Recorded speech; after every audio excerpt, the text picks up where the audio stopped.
Dr. Crandall, recent PhD graduate from Emory. Appreciate you being here. And I'm going to reinforce quick as you can, but it's an honor for you to be here. Congratulations. It was just a few weeks ago, wasn't it? You got your PhD?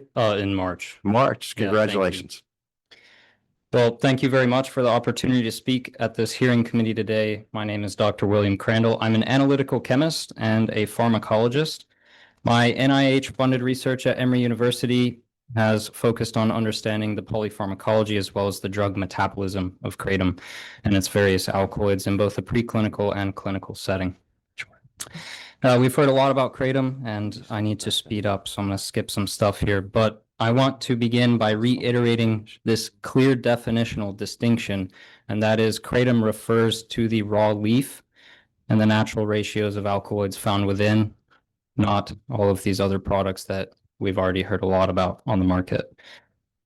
To further note, I think I saw this on some slides, but kratom is specifically the genus and species Mitragynous speciosa. So this is very important because this genus contains over 10 different species. Kratom has centuries of ethnobotanical use, with the first documentation of the plant in Western culture by Dutch botanist Peter Wilhelm Corthals in 1839, and it has a variety of uses in traditional context, such as the treatment of diarrhea, fever, pain, and to boost energy. Traditional preparations include mastication and buccal absorption, that's the chewing of the leaves and packing in between the cheek and the gum, as well as brewing the leaves in water and drinking the decoction. So this differs quite markedly from the preparations and what you see on the market today in the United States. Important to the pharmacology of kratom, this was touched on, is the conversion of mitragynine to 7-hydroxy. This occurs in your liver upon oral consumption. And we have human data on this. This occurs slowly over time, and around 15 to 20% of the mitragynine dose present in kratom is converted to 7-hydroxy. What's really important about this is that the conversion takes place over time, and therefore the peak plasma concentrations never achieve levels that you could obtain from taking a synthetic, semi-synthetic product like a 7-hydroxy tab. Importantly, 7-hydroxymitragynine shows severe respiratory depression in humans, unlike mitragynine and the kratom leaf material. And Hill et al. In the British Journal of Pharmacology have shown mitragynine to have a ceiling effect. So these effects are due to the rate-limiting conversion of mitragynine to 7-hydroxy in the liver.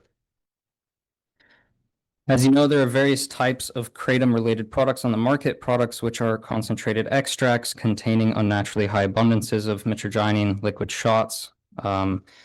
Sometimes these are combined with other plants like kava, even THC. And lastly, multiple semi-synthetic products such as 7-hydroxy and pseudoindoxyl. And to be very clear, pseudoindoxyl is not found in kratom at all.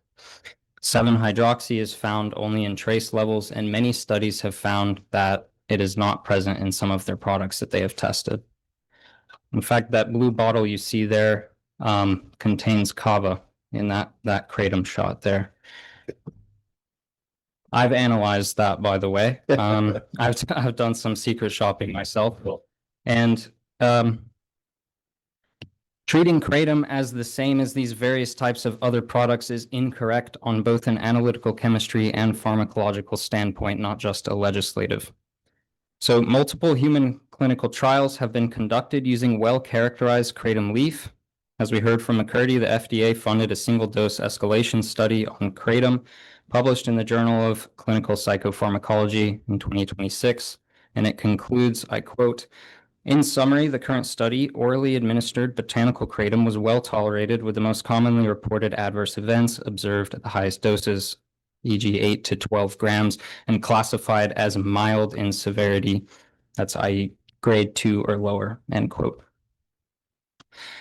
A second human study conducted by Hustis et al. Published in Journal of Therapeutic Drug Monitoring in 2026, in which a single dose and multiple doses of ground kratom leaf given over a period of 15 days concludes, I quote, "This novel single and multiple dose randomized placebo-controlled double-blind study shows that M. speciosa derived mitraleaf kratom powder was safe and well tolerated at the dose ranges tested, with no evidence of meaningful abuse potential or withdrawal, end quote.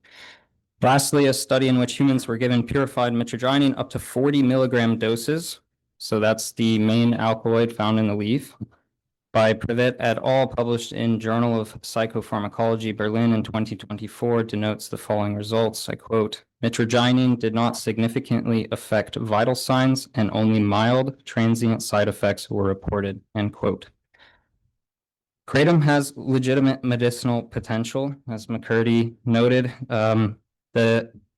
Actually, just on June 1st, the NIH announced their IND application with the FDA has taken effect to assess mitragynine as a potential treatment for opioid use disorder. So while there is some potential for mild to moderate addiction, again, McCurdy presented on that with a relatively low SALS or subjective opioid withdrawal scale compared to other opioids. More studies in this regard are needed. The products in the trials that I just mentioned were well defined. You know the amount of mitragynine and the total alkaloidal content, which is very important because Kratom is not just mitragynine. It's 54 different known alkaloids to date.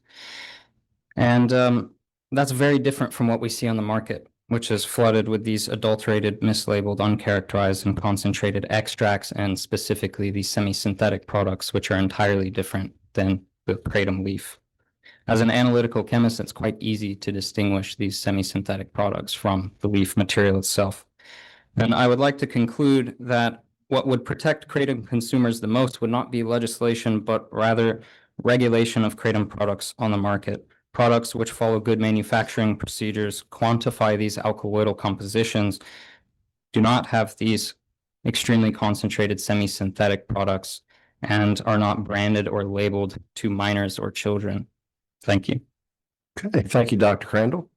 Any questions? I know you and I talked on the phone, and I think I asked you the question about where we should sell it at. If we don't ban it, do we let it stay in the vape shops and convenience stores, or is it safer with the professional?